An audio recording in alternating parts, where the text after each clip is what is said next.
There are three kinds of intentions. Do you remember that? Should I quiz you? Can anybody tell me what those three kinds of intentions are? Quickly. What was the first one? Pertains to which kind of fasting? Wajib. Which kind of wajib? We have two kinds of wajib. The specific one like Ramadan and unspecific one like the makeup for Ramadan. So in Ramadan, what time you need to make the intention? Huh? Before Fajr, before dawn. The brothers are sleeping. Somebody has injected, you know, the special drugs and the anesthesia when they go. Alhamdulillah, there you go. And the second kind of intention, we said, it is for the wajib, but the unspecified. When someone makes up for the sawm, for the fasting, what is the deadline for that? Before noon. Before noon. If someone gets up and has not, you know, eaten or drank anything, he can make the intention before the noon of that day. And the third one was for the mustahab. And what is the deadline for that one? Before Maghrib. 2 minutes before Maghrib. MashaAllah. The sisters are, you know, they're all awake and alert. I think salawat for you.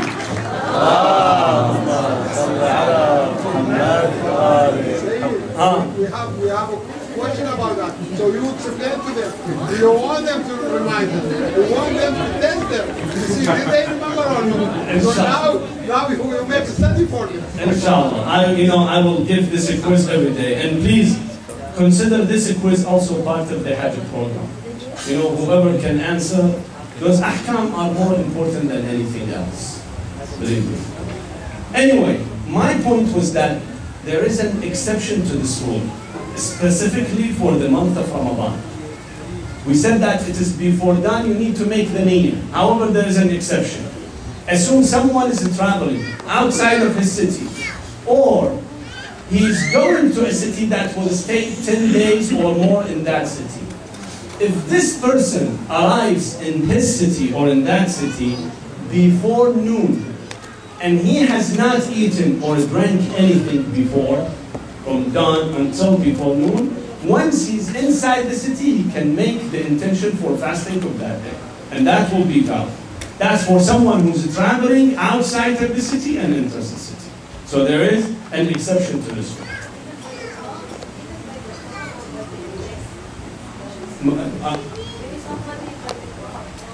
It doesn't matter by car, by train, by submarine. The important thing is that he gets into the limits of the city. Once he's inside the city, the town, he can make the intention to do the fasting before noon, provided that he has not eaten and drank before that.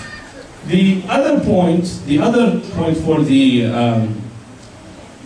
the intention is that the intention for Yawm al-Shak. Yawm al-Shak is the last day of Sha'ban. We don't know today is part of Sha'ban or part of Ramadan. Those, first of all, as long as it is in doubt, you don't have to fast. It's not mandatory. You don't need to fast. Now, if you choose to do the fasting, the intention should be for Sha'ban. Not you say in doubt, I am in doubt whether it is, if it turns to be Ramadan, then it will be Ramadan. If it turns to be Sha'ban, then it's Sha'ban. No, you have to make the intention for Sha'ban. Now, later on, you heard that the Maraja have said that day was part of Ramadan, automatically that day will be changed to be part of Ramadan. Therefore, the intention has to be for the month of Ramadan. This is one thing. The other question that I was asked, and that is someone who's indebted of mandatory fasting, meaning that in the previous years he did not fast, or she did not fast. Now, of course, this is not in this time, in other time of the year, not during Ramadan. For example, she or he would like to make fasting on Thursdays for a mustahab. You know, a mustahab fasting, an advisory fasting. Can he do that? Can she do that? The ulama say no. As long as you have indebted, meaning you have debt, of fasting, you need to make up for those fastings. Once you are finished with those, then you can start to make the advisory fasting. This is regarding the intention. Now let's talk about the kinds of mandatory fasting. Yesterday we talked about the fastings in general, and we divided them in 4 different kinds. Today we will be talking about the wajib, the mandatory fasting. The scholars say that there are 7 kinds of mandatory fasting. 7 different kinds. Pay attention. The first one is the fasting of Ramadan. The second one is the makeup for fasting of Ramadan. This is also wajib. The third one, it is the oldest son. Listen to this. This is very important. The oldest son who has to make up for his deceased parents who died and left behind, a few fastings that they did not do during their life. It is wajib for the oldest son in the family, only the son, and only the oldest one. It is upon him. This is a burden on his shoulder that either he will be fasting or he can pay someone else to do the fasting in their behalf. So this is the third kind. The fourth kind is called Sawmul Ijara, the fasting for hire. Someone pays you money and tells you on a specific day, I want you to do the fasting. Once you get this money, this fasting becomes wajib on you. You have to perform that fasting. Unless you go back and tell him, I'm sorry, this is your money, I cannot do it. But as long as you accept the deal, it becomes wajib for you to do the fasting. So this is the fourth kind of fasting. The fifth kind is Sawmun Nadr, meaning that you vow, you promise God, if He fulfills certain thing for you, then you do the fasting. That fasting becomes wajib as well. You have to do the fasting for that. Number 6, it is Sawmul I'tikaf. What is I'tikaf? I'tikaf, and this is also happens during the month of Ramadan and other times of the year. And that is when people choose to stay in the masjid, called i'tikaf. They take residence in the masjid. And when they take residence in the masjid, they are not allowed to do anything but prayers. Only a few minutes, little time for eating, little time for sleeping, and the rest has to be spent in prayers, in supplications, in salat, in Quran recitation for 3 days. The third day of that residence has to be fasting. Of course, this does not apply in Ramadan, because in Ramadan you have to fast anyway, all the three days. But to say you choose to do this i'tikaf in other days, when you do this one on the third day of your i'tikaf, you have to do a fasting, and that fasting is wajib. The seventh one is those who are honored to go to Hajj. When you go to Hajj, on the 10th day of the Hajj, which is on the Eid, when you come back from Arafat, you need to stone the monument of Shaitan and then slaughter a sacrifice.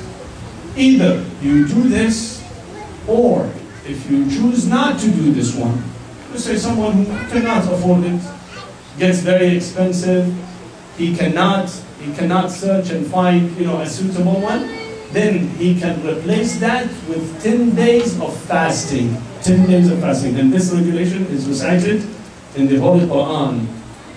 3 days in Hajj, while he is in Hajj, in Mecca, he needs to do the 3 days of fasting, and 7 days when he goes back to his hometown. So those become 7 kinds of fasting. Now let's talk about the muftarat very quickly, and then we will continue with our subject, inshallah. The muftarat are those things that nullify your fasting, meaning that they make your fasting void. They are 10 things. I'm just going to be briefly talking about number 1 and 2, and inshallah we will continue with those tomorrow. Number 1 and 2 are eating and drinking. Now listen to this. This is careful. This is very important. If you know this, this will solve many problems that you have. Number one, the eating and drinking has to be, meaning food intake or any solid or liquid object intake from mouth or nose. You see, from mouth and nose. That those objects go and pass the throat.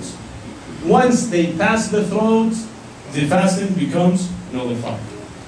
Based on this, you can solve many problems. Someone who takes eye drops in the eye, is his fasting valid? Yes, valid. Why? Because we said two ways, either the mouth or the nose. The eye is excluded. So if you put eye drops in your eye, you have solved the problem. You know that it's not going to, to abrogate nullify your fasting. Many people ask about toothbrush, and toothpaste. Can you do? Yes, you can. Why? Because it does not pass the throat. Keeping the food or the drink in your mouth, only by keeping it in your mouth, would not violate the fasting. You can keep it, as long as it has not passed the throat. Based on this, there are many issues you can solve. Intravenous injection, taking a blood, taking drugs, any kind of drugs is acceptable. Now, the scholars caution about the IV. IV is basically food, glucose. Is it right, doctor? Glucose? It's a glucose that is given to the patient to help him in sustenance. It's food intake. Many scholars are cautioned about this. They say it is ihtiyat wajib, cautionary, that you do not do the IV. But other than that, it is acceptable if you have any shot to take. It is fine, and it does not nullify the fasting. What about the inhalers? Many people have inhalers. There are two kinds. One that has oxygen only. You inhale with the oxygen. That is okay. It has no problem. You can do it. It will not nullify the fasting. The other one is the one that has droplets, tiny little steam of the droplets. It's liquid. This has a problem, because this, once you inject it, it will go into the throat and then gets inside your body. That one is considered to be, nullifying the siyam. Inshallah, we will continue with the rest of the topic tomorrow. Sallu ala Muhammadin wa ali Muhammad. Allahumma salli ala Muhammad wa ali Muhammad.